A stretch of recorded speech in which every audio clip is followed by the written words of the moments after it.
Hi guys.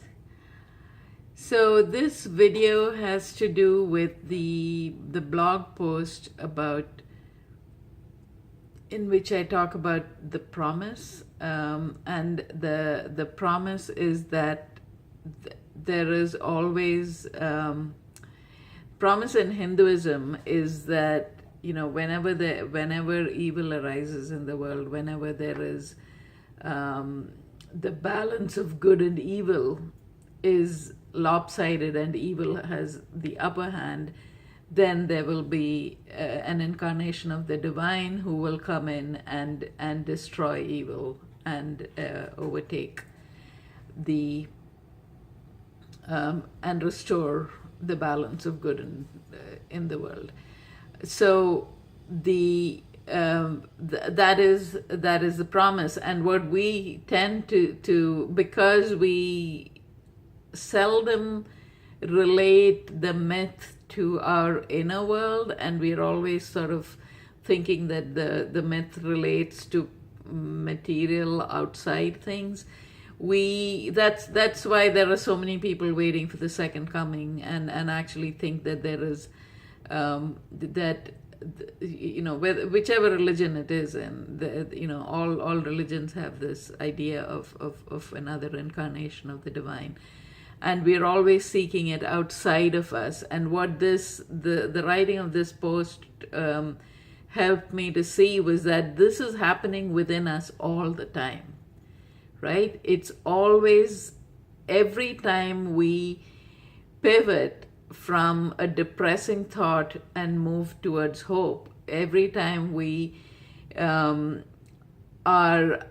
angry and then are able to work through the anger, not suppress it, work through the anger and move towards a resolution of that anger, every time we are doing any of that, we are seeing an incarnation of the divine within us.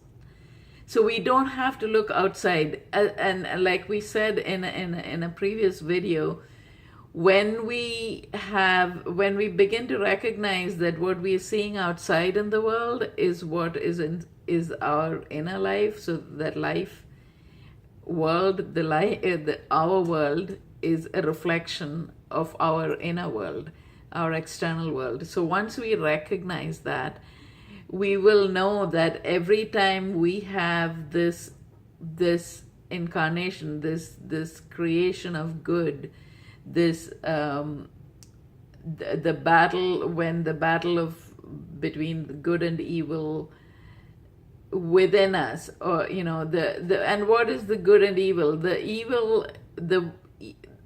The worst thing that we can believe about ourselves is that we are evil, actually, because we are all expressions of the divine. And so the greatest injustice we do to ourselves is pushing away that and saying that there's something wrong with us the way we are. And every time we come back from that sense of not being good enough, or being depressed, or just feeling less than the fact that we are enough and that we are perfect and that we are reflections of the divine, and that is constantly evolving to become better and better reflections of our highest potential. Every time that truth is pushed away is when evil dominates. So at least in my book. So that for me is the promise. The promise is not that there will be somebody outside of me who will be incarnated, but that there is always this source within me to whom I can turn and get guidance from, and be led back to the truth of the fact that there is source within me, and that all I need to do is to drop all of these false beliefs I have about how limited I am and let that source shine through. I've also talked a little bit. I've talked to you earlier as well, and in my email to you last week, I talked to you about how powerful a tool meditative writing is, and I would encourage each one of you to spend at least 5 minutes a day. They say the ideal amount of time actually is 33 minutes and 33 seconds. But if you don't have that much time every day, I would urge you to start with 10 minutes. Set aside, a few weeks ago, I'd asked you to set aside 5 minutes for yourself every day to just figure out what negative dialogue is going on within you. And I'm asking you today to extend that to about 10 minutes and just give yourself that 10 minutes to put pen on paper, set a timer, put pen on paper, and just write without lifting your pen off the page. Whatever comes is fine. Even if all that comes is, I don't know what the heck to write, that's fine.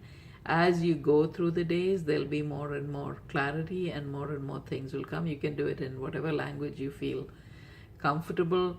The idea is to get it, that the action of putting pen on paper really gets you access into a deep wisdom which comes up after all this surface conversation is down on paper, and then you really do access that deep inner wisdom.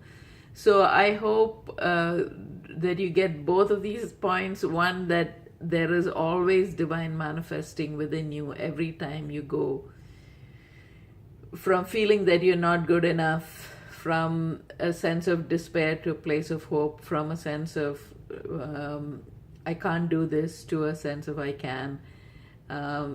Each time you pivot into a better feeling place, you're seeing a manifestation of the divine within you. And secondly, to start trying the meditative writing as a tool to access your inner wisdom and to get to know your inner critic. Both. Once you become aware of the inner critic is when you can overcome it. So do both, and would love to hear from you about how you're making progress in this. Thanks.